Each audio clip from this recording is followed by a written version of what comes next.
that you can know something is going to happen without causing it to happen. And the example that's going to be used is human knowledge. Okay? So Hank Hanegraaff would argue like this back before he went off into Eastern Orthodoxy.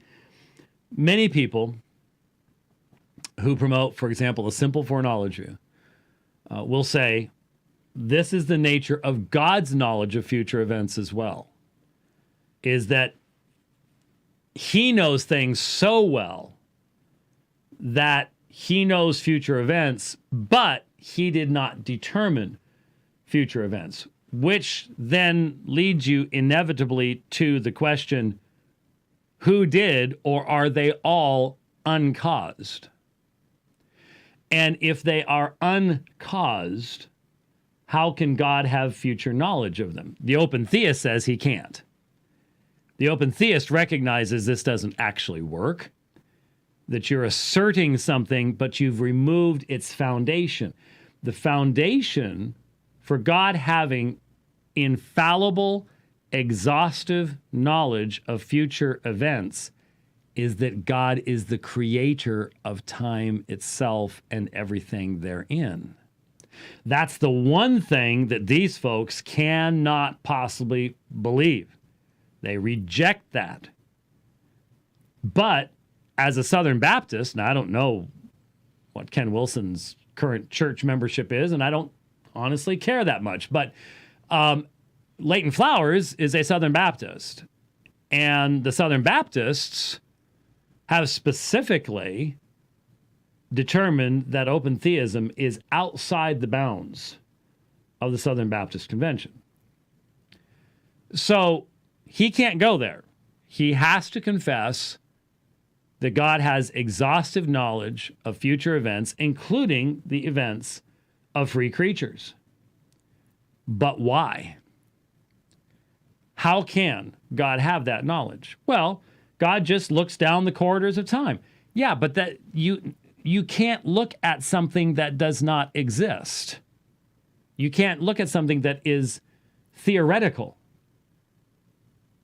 And so when you press the issue, you go, okay, so God knows infallibly what you are going to have to eat for dinner on Christmas Eve 2021. Yes or no? Now, if you say no, he only knows big events. He only knows there's not going to be a nuclear exchange that's going to wipe you out between now and then. Well, how does he know that? Because something like a nuclear weapon, if one of them is to be triggered, there's going to be many people involved with that. There's going to be all sorts of decisions that are going to have to be made on the part of human beings. There's a lot of free will going on there. And if he knows what I'm going to have for dinner, then he knows all of the surrounding things. Think how many free will actions I and tens of thousands of other people, hundreds of thousands of other people, will have to experience before Christmas Eve of 2021. You say, like what? Okay, let me give you an example. I remember years ago, I was riding northbound on 51st Avenue on my bike, and I was passed by an elderly couple in a little pickup truck. It was I think it was a Saturday morning. Wasn't a lot of traffic. And as I watched the pickup truck and I saw the upcoming light, I all of a sudden realized they're not slowing down. He doesn't realize the light is red. And my eye sees a full-size construction pickup truck, full-size construction dump truck going westbound. They're going north. And it's amazing how fast your mind can do math. Trigonometry. And there's nothing I can do. I'm on a bike. And I have a horn to honk. And I watched those two vehicles plow into each other. I'm not sure the couple survived. There was a lot of blood, so I don't know. Now, I will, Lord willing, but in the normal course of events, will ride my bicycle through and drive a car through many intersections between now and Christmas Eve of 2021.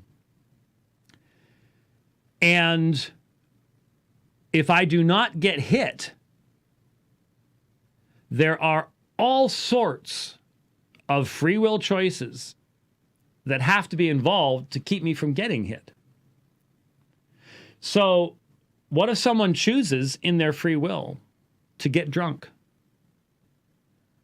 and to run the red light while I'm going through on the green light?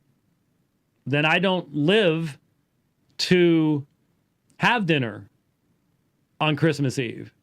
So that free will action could falsify God's knowledge of what I'm supposed to eat on Christmas Eve in 2021, right?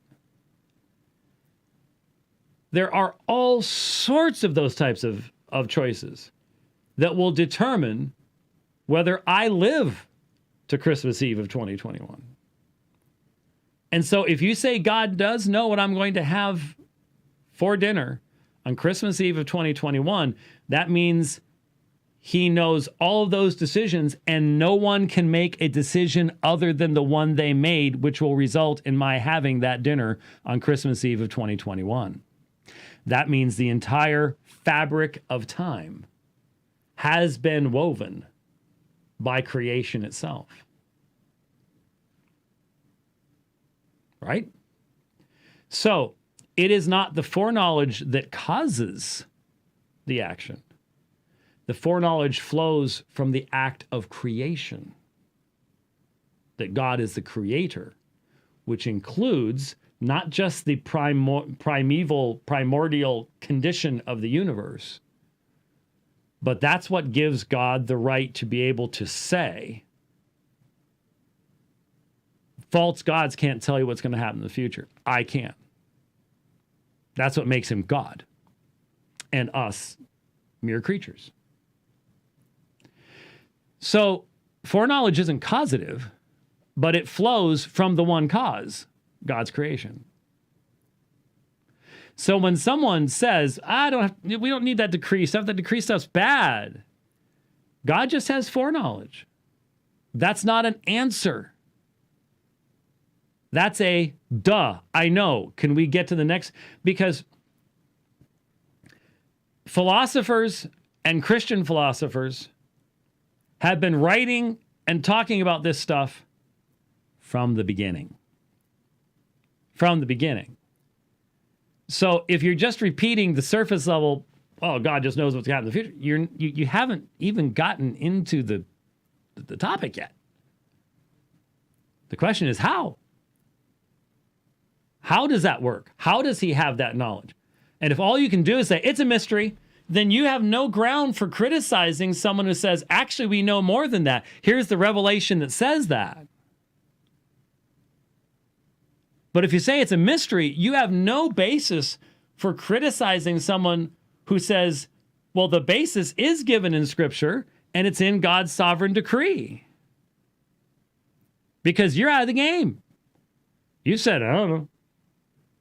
And once you say, I don't know, then you've got to stop telling people that they're wrong about stuff that you don't know about. So, with that in mind, here is the simple causation argument. Notice that what it requires is that God's knowledge partakes of the same nature as our knowledge does. And that is dangerous and is dangerously untrue. Is it causative? Because somebody knows something's going to happen, does that make it happen? Does it cause it to happen? Right. And so I take a book or I take my glasses and I say, all right, given all that gravity is going to work, and there are no exceptions in this case, if I let go of these glasses, what's going to happen? Well, it's going to fall. It's going to fall, right? And so I said, you're right. I drop it. And I said, you just caused those glasses to fall. And you go, wait a minute. Something's wrong with that picture. And they're right. Something's wrong with that picture. Right. Foreknowledge is not causative. It's simply foreknowledge. Right. Well, I loved John Lennox's... Foreknowledge is not causative. It's just simply knowledge. Okay, well, there you go. Yeah, there we go. Very important to distinguish that omniscience. I like to point out that God is atemporal, temporal, that he is living in the past, in the present, and the future, all simultaneous. There is no foreknowledge to God. I mean, that's a human anthropomorphism. It's a term we use. To think of like looking into the future, right. Yeah. So he's living it all. So again, when you look at, does God cause something to happen? Nobody believed he caused everything to happen except the Stoics and the Gnostics and the Manichaeans. Okay, you seeing this now? That he caused all things to happen. There is no connected, coherent concept of a personal, self-revelational, triune deity that exists between Stoicism, all the multiple forms of Gnosticism, and Mani's wild conglomeration of Iranian, Zoroastrian, Buddhist, Christian mishmash stuff. To connect them in that kind of simplistic fashion is foolishness. It is misleading. It is inaccurate. It is indefensible. But you're listening to it. Okay, you're hearing this. Right? Okay, just want to make sure. The idea of God as creator, monotheistic God, triune revelation, revealing his glory, honor, and power, is not found in Stoicism. It is not found in Gnosticism. It is not found in Manichaeism in any way, shape, or form. To say otherwise is to engage in sophistry in its worst level.